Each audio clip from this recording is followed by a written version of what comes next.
Hey everyone, I'm Kim and welcome back to Crime Stats Daily. This is the channel where we go beyond the headlines to examine the facts, the statistics, and the stories behind crime in America. Our goal is simple: to separate myth from reality using reliable data and credible research. If you enjoy fact-based crime analysis, hit that subscribe button and join me here each week as we delve into the numbers behind the crime. Now let's get started. Now, here's a quick look at several notable violent crime incidents reported across the United States over the weekend. And as always, these numbers and details are preliminary. Some investigations are still developing, and information can change. Now, let's take a look at this first case. We start in rural Washington County, Oregon, outside Forest Grove.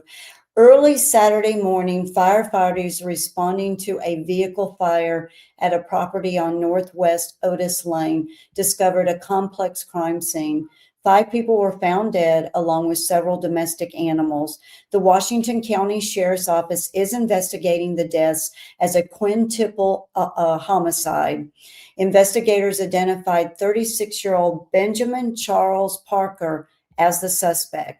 Authorities said they do not believe the killings were random. On Sunday, Parker was located deceased inside a vehicle in Enumclaw, Washington. Investigators believe he died by suicide. The identities of the 5 victims had not been released as of today, Monday. Authorities had also not publicly disclosed a motive. The investigation remains active, with the Washington County Sheriff's Office working with the major crimes team and their federal partners. I'll give you more updates on this case as this is developing, and it's a very interesting case. So I'd like to give you more details later in the week as they become available. Now let's take a look at our next case here. In Chicago, preliminary police reporting indicated that at least 4 people were killed and 17 others were wounded in shootings during the weekend. The victims ranged in age from 15 to 62.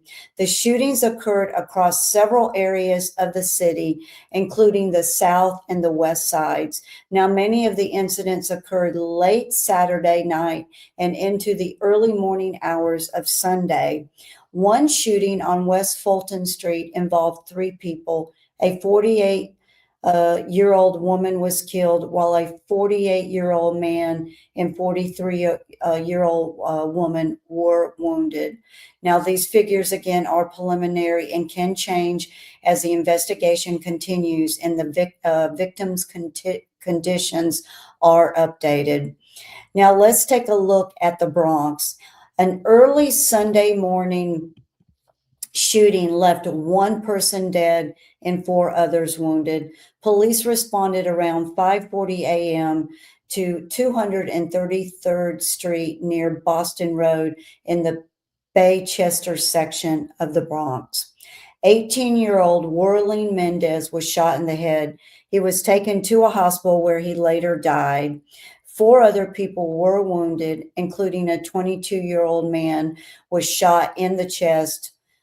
Now, reports have linked the gathering to a social media organized car meetup. As of Monday afternoon, no arrests have been announced. The investigation remains ongoing. Now, let's take a look at Eunice, Louisiana. Police say 5 people were shot early Saturday morning outside Chip's Daiquiri on West Laurel Avenue. 2 people were killed and 3 others were wounded. The victims killed were identified as 22-year-old Davin Fugat and 34-year-old Rico Morgan of Eunice. Police recovered multiple shell casings and said more than 1 firearm had been used. 1 person of interest has been identified but has not been publicly named. The investigation is continuing. Now, there were other multiple victim shootings reported during this this period. In Raleigh, North Carolina, 4 people were shot at a downtown nightclub early Sunday morning. All 4 were reported to have suffered injuries that were not considered life-threatening. And in Detroit, 4 people, including a 10-year-old child, were injured in a drive-by shooting.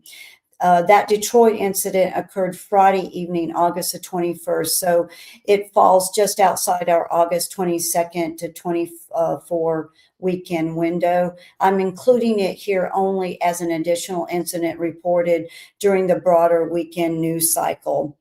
The cases span very different cities and circumstances, a multi-homicide in a rural Oregon, and a high volume of shootings across Chicago, a deadly shooting during a gathering in the Bronx, a multi-victim shooting in Louisiana, and additional shootings in Raleigh and Detroit.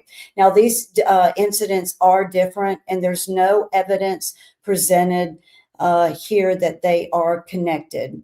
What they do have in common is that the information, of course, is still developing.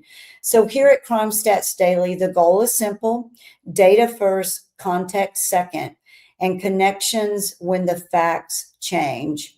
That's the weekend crime snapshot for August the 22nd through the 24th. Stay informed, stay aware, and stay safe out there. And I'll see you guys in the next episode. Take care.